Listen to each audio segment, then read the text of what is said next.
I paid $6,800 for her baby shower with everything. Venue, food, and all the extras. My cousin looked around and said, "Feels cheap." I raised my glass. "So do you?" I canceled the car I was buying her as a gift. Then I pulled out the receipts and did this. "You spent all that for this," my cousin Rachel said, standing in the middle of the hall, wrinkling her nose like she smelled something rotten. She turned slowly, taking in the fairy lights I strung up myself, the rented flower walls, the trays of catered food, the custom cake shaped like a teddy bear holding a bottle. "Feels cheap," she said loudly enough that people near the buffet turned to look. Laughter rippled across the room, not the good kind. The kind that sticks to your skin like sweat. I raised my champagne glass and smiled right at her. "So do you?" The room went still. Rachel's eyes widened like she hadn't expected me to say anything, like I was supposed to swallow it like always. I didn't. Instead, I stepped back, reached into my bag, and pulled out the thick manila envelope I'd brought. Not because I expected trouble, but because somewhere deep down, I knew. Receipts. Itemized, stapled, color-coded. Venue deposit, $3,500. Catering, $2,200. Decorations, gifts, favors, last-minute flower orders, $1,100. I laid the envelope on the dessert table, right next to the cake she'd already taken selfies with. And then I said it, loud enough for everyone to hear. "I was going to surprise you with a car today. A real gift. Title in your name. Insurance paid for 6 months. It's canceled now. You're welcome." Someone gasped. Rachel's hand flew to her chest like she'd been shot. Behind her, her mother, my aunt, looked like she wanted the floor to open up and swallow them both. My own mom just stood there, hands wringing, mouth opening and closing, but saying nothing, as usual. That was the thing about my family. They wanted generosity, but they expected obedience. Smile. Hey, be grateful for the crumbs. Not today. Today was the day everything changed. It was never about the baby shower. It was about what came next. Rachel didn't just get mad. She went nuclear. By the time I got home that night, she had already blasted me on Facebook, Instagram, and some private family group chats I didn't even know I was still in. Screenshots flew across the internet. Blurry photos of the event, captioned, "Some people spend money just to humiliate others." My inbox started filling up with messages from cousins I hadn't heard from in years. Some of them were laughing. Some were pretending they were concerned. But most, they were siding with her. Rachel posted a long, teary rant about how I ruined her first baby shower. How I embarrassed a pregnant woman. How I weaponized money because I couldn't stand not being the center of attention. And my mother? She didn't defend me. She didn't even text me privately. Instead, she commented under Rachel's post, "Family means forgiveness. Let's heal, not hurt." Heal. Forgiveness? After I dropped almost $7,000 trying to give Rachel a perfect day? And it didn't stop there. 2 days later, my aunt, Rachel's mom, called me at work. At work. She didn't even say hello. "You have to apologize," she hissed. "Rachel's blood pressure is through the roof. She had to go to the hospital because of the stress you caused." I almost laughed. Not because it was funny, but because it was so pathetically predictable. "You mean the hospital she checked into after she posted 15 Instagram stories complaining about the dessert table colors?" I asked. Silence. Then the threat started. "If you don't make this right," my aunt said, "people are going to find out what kind of person you really are." Click. I hung up. That night, I started noticing weird things. My Venmo history leaked. Screenshots of old text arguments from years ago, cropped and twisted, posted by Rachel's friends. One of my exes even messaged me. "Why is Rachel saying you stole money from your last girlfriend?" I realized then, they weren't just trying to humiliate me. They tried to push me aside. And it almost worked. Because even people who should have known better, old friends, distant cousins, started acting weird. Pulling away. Whispering. But they didn't know what I knew. They didn't know that 6 months ago, while planning the shower, Rachel had begged me for help. Not just with the baby shower, but with her credit card debt. They didn't know I had the screenshots, the receipts, the voice messages where she whined about being too tired to work, about how her boyfriend wasn't stepping up, about how I was the only reliable one. I still had the files, backed up on my laptop, external hard drive, cloud storage, everything. And more than that, I had something they didn't expect. Proof Rachel's whole, poor struggling pregnant girl act was a lie. Because 2 weeks before the baby shower, Rachel and her boyfriend had gone on a baby moon to Cabo. 5-star hotel, massages, private boat tour, helicopter ride over the coast. All charged to the very credit card she sobbed about when asking me for help. I even had the photos because Rachel, being Rachel, posted them on a private Instagram she forgot I had access to. So while they were trying to drown me in shame, I was gathering my arsenal. Screenshots of payment requests, audio files of her begging for cash, photos of her luxury vacation while pleading poverty, texts where she called the baby shower my job because I owed her for being the rich cousin. They thought they were playing chess. I was dismantling the lies. And I wasn't done yet. The day everything exploded, her baby shower was just the prelude. Rachel decided to throw a small family dinner 2 weeks later, healing night, according to the group chat. Everyone was invited. Everyone but me. Or so she thought. Because what Rachel didn't know was that her boyfriend, Mike, had reached out to me after the fallout. Turns out, Rachel had also been lying to him for months, about money, about family, about almost everything. Mike was angry, and he was ready to help.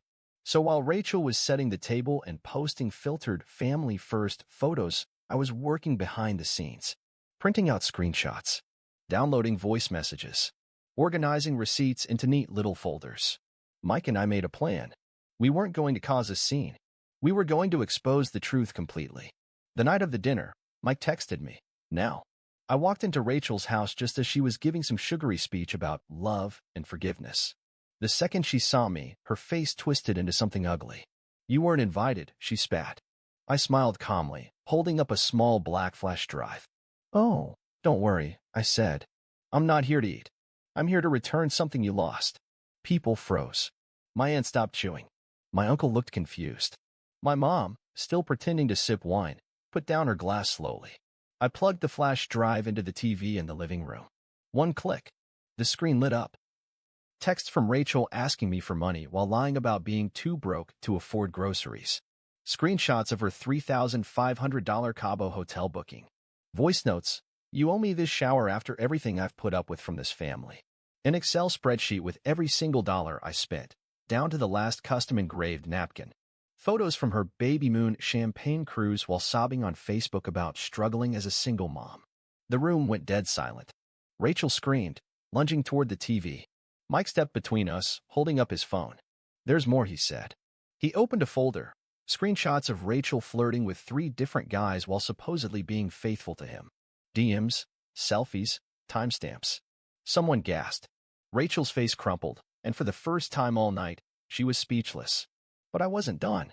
I pulled out the envelope I had left on the dessert table weeks ago, now updated, and tossed it onto the coffee table. "Here's the best part," I said. "Rachel never paid for her own baby shower. She didn't even plan it. I did.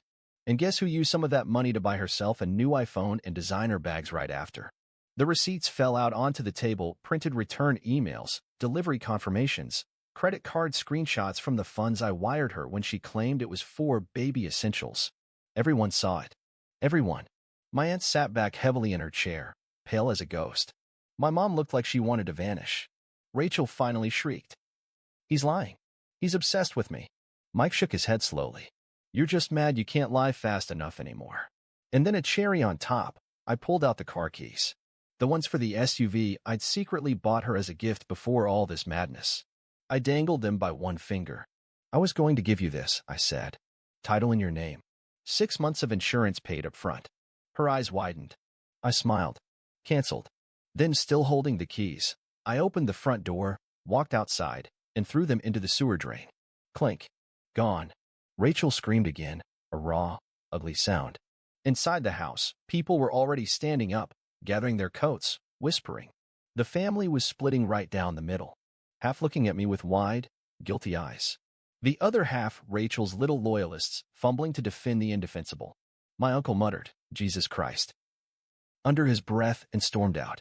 Mike followed. I turned back one last time. "Next time you want to scam someone," I said, "pick somebody who doesn't keep receipts." And then I walked away. I didn't run. I didn't look back. I left them standing in the wreckage of their own lies. And for the first time in my life, I didn't feel like the villain. I felt free. After the night everything exploded, I realized something simple. Shouting the truth only matters when the liars still have a voice. Rachel didn't deserve another argument. My family didn't deserve another explanation. They deserved something colder, sharper, final. The next morning, while the dust still hung over the ruins of the family dinner, I made 3 phone calls. The first was to a lawyer. The second was to a private investigator. The third was to a real estate agent. Because if they wanted to play with fire, I was ready to cut ties completely. Step 1. Cut the financial lifeline. I started pulling every single thread I'd ever tied to them. Rachel's baby registry that I'd half-funded? Canceled. The credit card I let my mother use for emergencies? Shut down. The utilities account for the family vacation house they sometimes squatted in? I reported unauthorized access. Frozen. That savings account where I used to secretly deposit emergency money for my mom? Emptied. Transferred. Closed. Within 48 hours, they lost access to thousands of dollars they had been quietly bleeding from me for years. No warning. No farewell speech. Just silent locks clicking into place. Step 2. Legal consequences. Remember those payments Rachel begged for? Those transfers she claimed were baby gifts? Yeah, I had everything documented. Turns out, under the law, when someone solicits money under false pretenses, like pretending it's for a baby fund while spending it on luxury trips, that's called fraud. My lawyer drafted a polite but deadly letter, demanding repayment, outlining the evidence, notifying them that if payment wasn't made within 30 days, we would pursue civil action for fraud and emotional damages. It wasn't a bluff. I had screenshots, audio, timestamps, receipts, and iron wall. Rachel's choice was simple. Pay, or face a lawsuit that would expose every dirty secret she thought she buried. Step 3. Social exile. While I wasn't interested in public shaming, I made sure that the family members who mattered, the ones with real influence, saw the truth quietly. Old-fashioned methods. Direct emails, private conversations, quiet, undeniable evidence. No drama, no hashtags, just facts. By the end of the week, Rachel found herself frozen out of 3 different baby support groups she used to run. No one wanted the association. No one wanted the liability. She didn't lose her reputation in a blaze. She lost it drip by drip, like a slow leak that eventually drowns you. Step 4. A new life, no parasites allowed. I wasn't just defending myself anymore. I was building something they couldn't poison. I bought a new apartment cash. I registered a trust fund, but with strict clauses excluding any biological relatives from touching it. I opened a second business account under a legal shield corporation. No family member could ever find it, let alone exploit it. I stopped being the person they could guilt, call, lean on. I became someone untouchable, someone free. And then came the final blow. I sold the vacation house I had once helped my parents keep afloat, without telling them, for market value, to a real estate developer who planned to tear it down and build condos. The same house Rachel and my mother used to brag about like it was their birthright? Gone. No more free summers. No more cozy memories to weaponize. Just a pile of rubble and construction dust. When the sale finalized, I sent one text, short, sharp, and final. You wanted freedom from me? Congratulations. You now have it completely. No reply. None needed. By the time the 30-day deadline passed, Rachel sent a single email, a desperate, whining apology mixed with begging not to sue. She offered to pay back half. My lawyer advised, accept it. It wasn't about the money anymore. It was about winning on my terms. I agreed, under one condition. Rachel had to sign a confession letter acknowledging her actions and waiving any future claims against me or my businesses. She signed, humiliated, broken, exactly where her own lies had led her. In the end, I didn't need to shout. I didn't need a stage. I didn't need applause. I just needed to remember that true revenge isn't public. It's private. It's quiet. It's permanent. The best closure isn't seeing them cry. It's seeing them completely unable to touch you ever again. There was no explosion, no screaming matches, no Facebook essays. There was only silence. Cold, heavy, final. And in that silence, I rebuilt my life. Without them, it's been 6 months since the night I shut the door on Rachel, my mother, and everything they thought they owned in me. In that time, my world didn't collapse. It expanded. I bought my second property not out of necessity, but because I could. I moved into a building with a doorman and private elevators, where gossip couldn't reach me. I switched industries entirely, opened a private consulting firm specializing in family wealth recovery and protection. Turns out, there's a massive, desperate market of people like me. Good kids raised by greedy families who one day snapped out of the trance. I work with inheritance fights. I help people legally freeze abusive relatives out of estates. I design airtight financial barriers, walls nobody can climb. I turn my survival into an empire. Meanwhile, Rachel? Still circling the drain. She lost her second apartment after her mother couldn't keep up with rent. She started bartending at some half-dead pub 2 towns over. Her social media is a graveyard. A few pity posts, a few quotes about rising stronger, but no real comeback. She tried to stage another GoFundMe last month, this time for medical bills. It got flagged and shut down within 2 days. Nobody believes her anymore. Nobody pities her. Because once a parasite's mask slips, it never fits again. As for my mother, she still tries. Soft little texts on holidays. Passive-aggressive comments about family ties. The occasional guilt-laced voicemail about missing the old days. I never reply. Not out of anger. Out of indifference. There's nothing left to argue about. The debt is paid. The bridge is burned. The ashes are scattered. And honestly, it feels good. Better than any apology ever could. One night in January, I got a phone call from an unknown number. I let it ring out of habit, but something told me to check the voicemail. It was my aunt, Rachel's mother. Her voice sounded tired. Beaten. She said, "You were right. About all of it. We thought you'd never leave." She paused, breathed heavily into the receiver. "We thought you'd keep forgiving forever." I deleted the message without saving it. Not out of cruelty. Out of self-respect. Because even now, months later, they still didn't understand. Forgiveness isn't infinite. Loyalty isn't slavery. And love without respect is just another form of abuse. Because here's the thing. They didn't just want my money. They wanted my silence. They wanted my loyalty. They wanted my life. And they were right about one thing. For a long time, I would have given it all to them, no questions asked. Because they had convinced me that love means loyalty. Even when loyalty is a loaded gun pointed at your own chest. But not anymore. Loyalty without respect is slavery. Forgiveness without change is permission. Family without integrity is just a cage with better wallpaper. I didn't lose a family. I woke up from a nightmare. Since then, I built a new circle around me. Friends who don't keep score. Partners who don't guilt me into serving them. Mentors who don't manipulate, but inspire. Real relationships.